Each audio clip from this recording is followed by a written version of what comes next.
Selamat datang di PH Gengsi. Di video kali ini saya mereview sebuah buku yang berjudul Kurikulum Pembinaan Sepak Bola Indonesia. Buku ini ditulis oleh Danur Windo, Ganesha Putra, Bari Sidik, dan Jaka Luka Prahara. Buku ini diterbitkan oleh PSSI pada tahun 2017.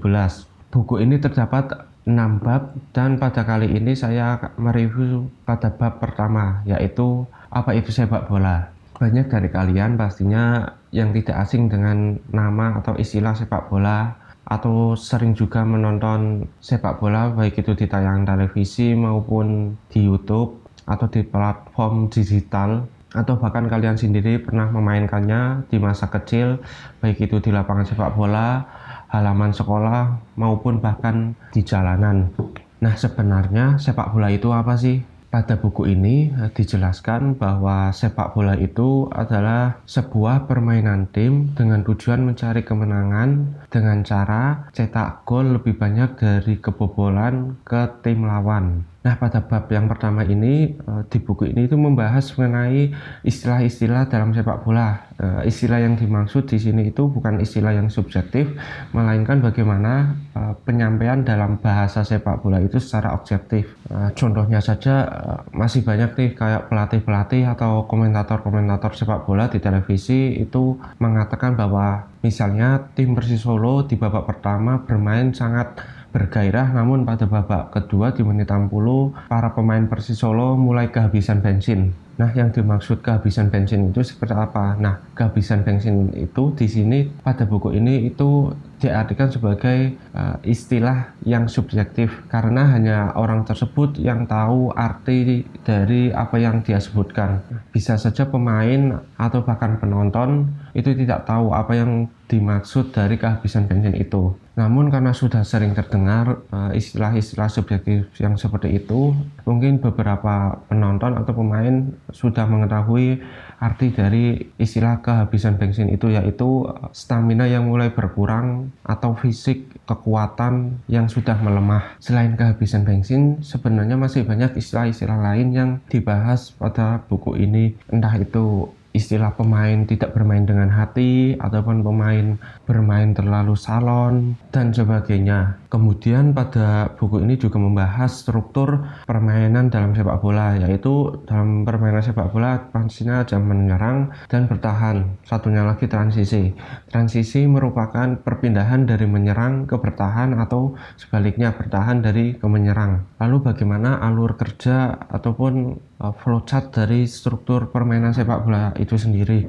Pada buku ini dijelaskan alur menyerang itu mulai membangun serangan atau dalam istilah sepak bola itu build up, kemudian menyelesaikan serangan atau membuat peluang, di mana dari peluang serangan tersebut menjadi gol atau tidak, itu merupakan sistematika menyerang. Kemudian pada sistematika alur bertahan itu ada mulai dari ganggu lawan pada saat lawan menyerang, kemudian mencegah lawan untuk membuat sebuah peluang ataupun tendangan ke arah gawang tim kita, baik itu melakukan blocking atau penjaga gawang melakukan penyelamatan agar terhindar dari kebobolan. Nah, melihat sepak bola Indonesia yang sekarang, apakah sudah melakukan hal-hal tersebut? Pastinya hal-hal tersebut sudah dilakukan, apalagi dasar dari bermain sepak bola itu passing dan kontrol. Namun melihat sepak bola Indonesia sekarang itu, liga di Indonesia itu masih sangat kurang dalam melakukan teknik-teknik dasar bermain sepak bola. Contohnya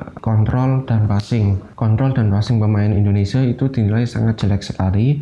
Terbukti ketika pelatih timnas saat ini, Sintayong, beliau mengeluhkan tentang passing dari pemain timnas Indonesia. Bahkan saat melakukan training camp, pelatih Sintayong mengajari dari awal bagaimana teknik passing bola yang benar, kontrol bola yang benar, agar rekan tim kita enak dalam menerima passing dari kita. Nah, kenapa pemain liga-liga kita, bahkan pemain timnas itu memiliki passing dan kontrol bola yang sangat jelek? Itu semua berawal dari bagaimana di klub-klub mereka. Apakah klub-klub mereka melakukan teknik-teknik passing dan kontrol, atau hanya sekedar asal berlatih dan dengan tujuan mencetak gol. Sudah selain dari klub, pembinaan usia muda itu juga sangat penting. Di Eropa, pembinaan usia muda itu tidak mementingkan bagaimana tim mereka menang, tapi yang diutamakan adalah proses yang dilakukan oleh pemain-pemainnya, yaitu mulai dari teknik dasar, passing, kontrol, kerja sama tim, itu mereka lebih diutamakan.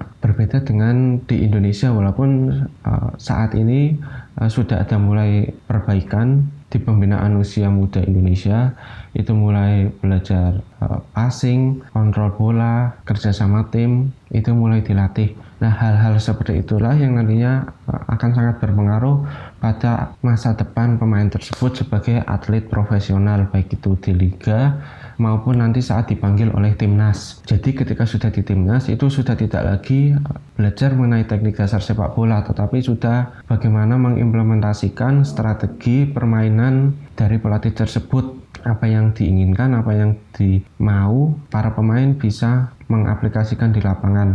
Mungkin itu video kali ini pembahasan mengenai kurikulum pembinaan sepak bola Indonesia bab 1 yang berjudul apa itu sepak bola. Sampai jumpa di video selanjutnya mengenai pembahasan pada bab 2.